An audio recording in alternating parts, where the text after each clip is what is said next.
What's up, everybody, and welcome back to my channel. It's time for a recap of what went down on Teen Mom 2 Season 9, Episode 11. The episode is called Peace Gathering, by the way, and you'll find out why that is really relevant a little bit later on in this recap. So the episode starts off with Leah as she takes the girls to the park, and as usual, her daughter Allie is not in her recommended wheelchair. I just can't wrap my head around how often we see this girl without the wheelchair that her doctor has repeatedly stressed to her parents that she needs to be in order to conserve her energy for the long run with this degenerative disease that she's fighting. Anyway, they talk about how Allie's got an upcoming appointment for new glasses, and it turns out that Allie can barely see out of one of her eyes, and it was really quite sad. We find that out when Leah told her to close one eye and tell her if she saw her with the other. She's like right in front of her waving, she's asking her how many fingers she's holding, and Allie has no clue. Like, that was a really hard scene to watch. Next up, Barbara returns home from New York City and she goes out to eat with Janelle. They're at an Italian restaurant, and then Barbara talks about how she hates the fact that she can't pronounce the name of Italian wines when she wants to order. And guess what this woman orders? A Pinot Noir, which is obviously French, right? And it's just so funny that Barbara can't pronounce this like relatively freaking simple ass French word when her daughter Janelle thinks she is like the Frenchest French person to ever French in the world, right? She's like, I'm like super French, like, so that's why I named my daughter like Ensley Jolie, like we're French, I'm very French, you know. And here your mom is not even able to pronounce Pinot Noir. That gave me a little bit of a chuckle. Anyway, Barbara tells Janelle that Andrew's mom never actually reached back out to her about providing an address for her to mail photos of Jace to, or for them to meet up to as well, which is really quite sad considering Andrew's mom was out there on the phone with her talking about, oh, I think about Jace every day, I miss him every day, one of my biggest dreams is to be able to meet him. And when Barbara's trying to facilitate that relationship for her, she gets ghosted. Like, that's pretty damn pathetic. And my heart breaks for, ooh, sorry, I hope I didn't do that too loud. My heart breaks for Jace when he eventually, inevitably watches something like this back and sees how, like, not only his father is, but like his father's entire side of the family. Down in Florida, Briana decides to leave the last name thing alone with Nova since she hasn't shown any interest in changing it. And so she goes out to lunch with Shirley to talk about inviting Devon to Nova's upcoming play. And she also says that Lewis's friend tipped her off to him moving back to Florida sooner than expected. And she rightfully complains about the fact that the news is not coming from Lewis himself directly. And then the conversation then turns into this kind of attachment that Stella's kind of grown for Devon because he's been coming around quite often. And I think it's really sweet. And it has the potential to be really sad in the future if Devon decides to pull away from, you know, that relationship eventually. I just hope that it all goes well. But for the time being, it's great that he's there for her and that she has somebody, you know, a male figure to kind of look up to. Now, Poppy returns back to our screens for the first time in a very, very long time. I can't even remember the last time we saw him. So he's with Lauren and he's hyping her up about the birth of their soon-to-be son. She's going to be delivering sometime this week, and he's telling her like, she's got this, it's all going to be great, don't even worry. And then we quickly turn over to Kail promoting her hair care line. She FaceTimes a friend to talk about how she's going to be sending a PR package to everyone in the cast just because she doesn't want to be petty. What she left out was the fact that she didn't actually send to everyone in the cast. Briana didn't end up getting a hair care package, but she gave one to Janelle, and they snicker about what Janelle might do with the hair care package. To me, like, it's pretty obvious that a volatile person like Janelle would, you know, do something incredibly dramatic with it. Like, you know, we're going to see her do a little bit later on in the episode. So it kind of speaks to the fact that Kail, you know, in one breath was pretending not to be petty by wanting to send it to everyone, but in the same breath was gleefully snickering about what might happen with her sending it to Janelle, you know, given their very, what's the word? Negative relationship with one another. Anyway, we're now in South Dakota as Chelsea sits down with her producer to talk about how Adam's mom has been texting her about her upcoming visitations and like wanting to see Aubree again. And Chelsea's like, I had to shut her down because of the mistakes she's been making. And then we switch on over to Leah taking Allie to her eye appointment, and the doctor concludes that Allie basically only really has one good eye. He said that she's losing her farsightedness in like her weak eye, and that she's got like some kind of astigmatism, and it's just, oh, heart-wrenching to hear that. Like, I could not imagine being in Leah's shoes and watching something like this happen to your daughter before your very eyes, and her being so young as well. I thought that Leah handled it absolutely incredibly. I feel like a crybaby like me would have been like crying, like it would have been so hard to keep it together, but she kept it positive and happy for Allie so that she never felt like less than or different or anything like that. We then quickly move on to Janelle burning Kail's peace gathering, except MTV plays nice with her by having her dub in the proper words. Like in post-production, they have her say that she burnt Kail's peace offering gift. I feel like she probably had like a huge bitch fit just to get that to happen, but MTV ultimately had the last laugh on her by titling the entire episode Peace Gathering. I thought that was really petty on them, and I loved it. We're then in what I think is New York, if I'm remembering correctly, where my arch nemesis Kristen shows off like her brushed hair for the first time ever, and she FaceTimes Janelle to talk about what went down on Instagram with her burning Kail's hair products. And Janelle says that the reason she did it was because she was very upset. She felt like Kail was using her for publicity. She's like, if you really do care about me and you want to have like a proper peace gathering, here she is saying peace gathering again. Why didn't you reach out to me directly about the domestic violence and all this like fake concern that you have for me? Why did you go out to the press, rather than talking to me? And why did you send me this gift rather than reaching out woman to woman? And I agree with Janelle at this point. I mean, if you're scared someone is going through domestic violence, like Kail claimed to have been scared for Janelle, you reach out to her and ask her what you can do to help her. You don't send her hair care products, because I'm pretty sure that is the last thing in the world she needs, right? Janelle says the straw that broke the camel's back in that kind of situation was Kail telling the press that she thinks that David needs a psychological evaluation, and so she decided to burn it on camera. Kristen goes, why did you decide to burn it on camera, Janelle? And then Janelle lets her know, well, David wanted to shoot it, but I figured, with all the stuff you've got going on with guns, it's better if we burn it, which is just, oh my God, peak Janelle. And then she even goes as far as to say that by lighting the products on fire, she proved that they shouldn't be used because they're flammable. It's like, sis, all hairsprays are flammable. And Kristen actually had it right when she said, I mean, you did like pour gasoline on it and light it on fire, Janelle. It didn't just burst up in flames. So now it's time for Nova's recital thing, and Stella instantly reaches out for Devon when he arrives and refuses to be returned to her mother.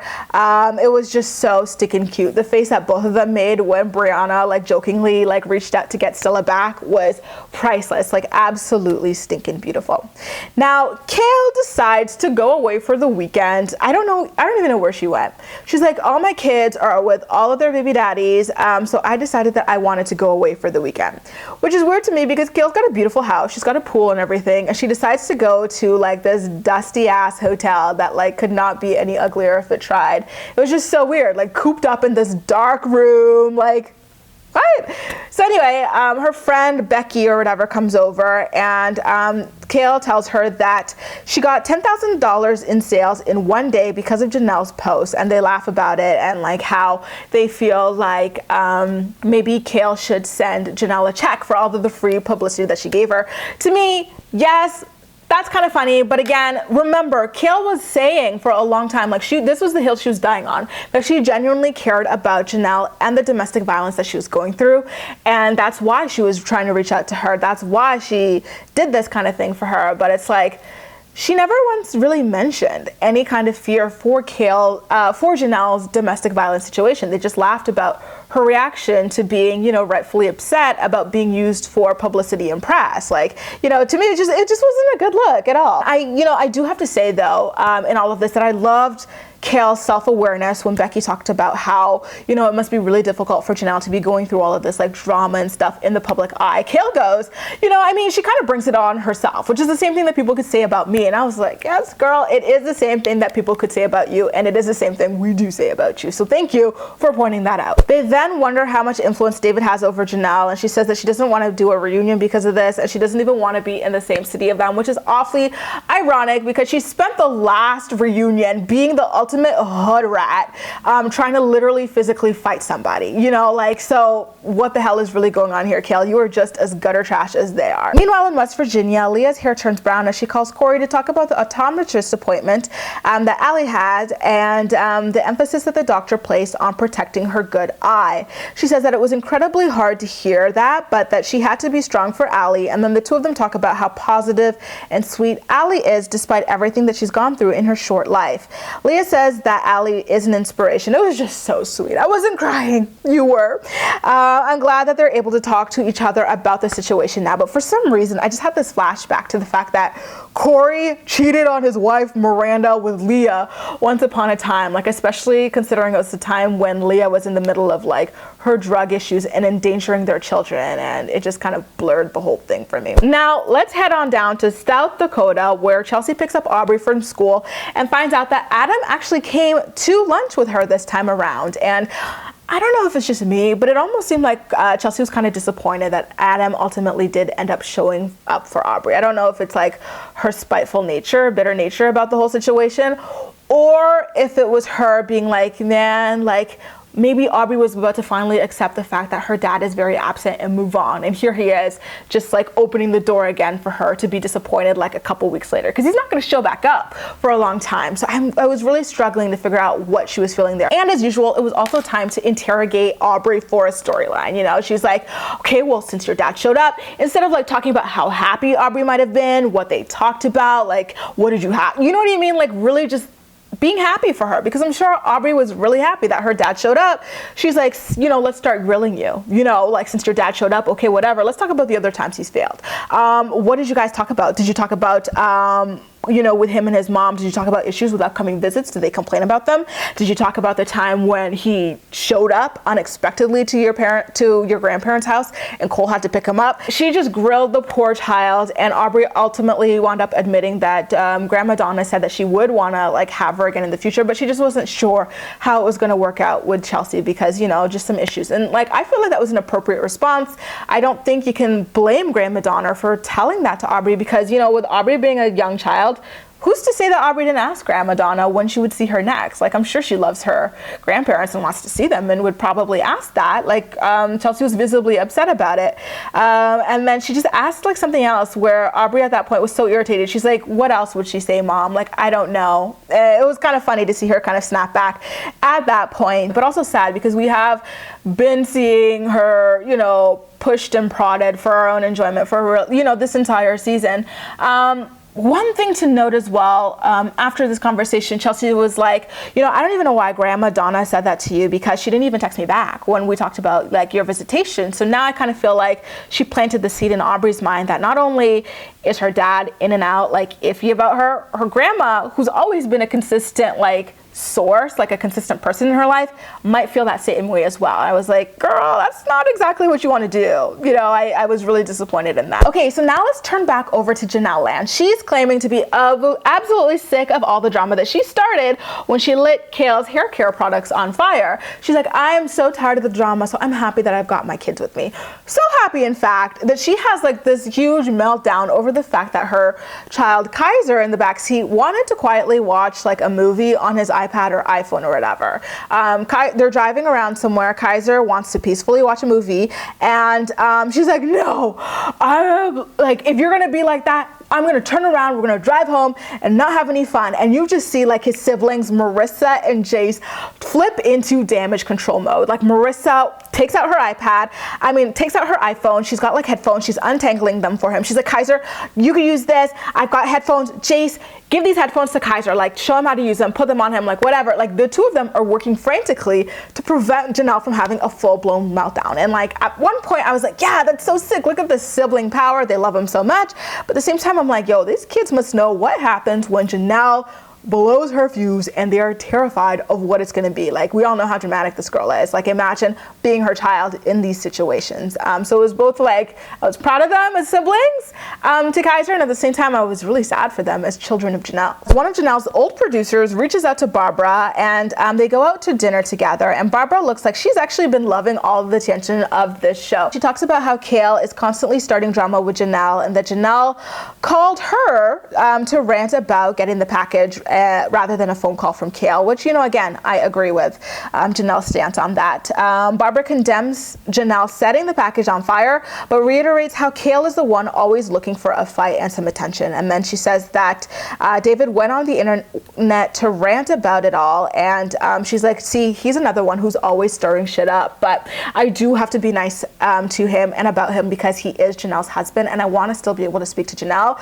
And you know, you guys, that's not possible. Janelle is the type of person who needs a man in her life, so if you want to have access to Janelle, be nice to, you know, her man of the minute. And it was like, damn, sad how true that is. In the next scene, we get another glimpse of Poppy as he tells us that Lauren had to be induced for labor a little bit early because she was suffering from preeclampsia, but the two of them seemed really nice and calm in the delivery room, and in the morning, baby Eli was born.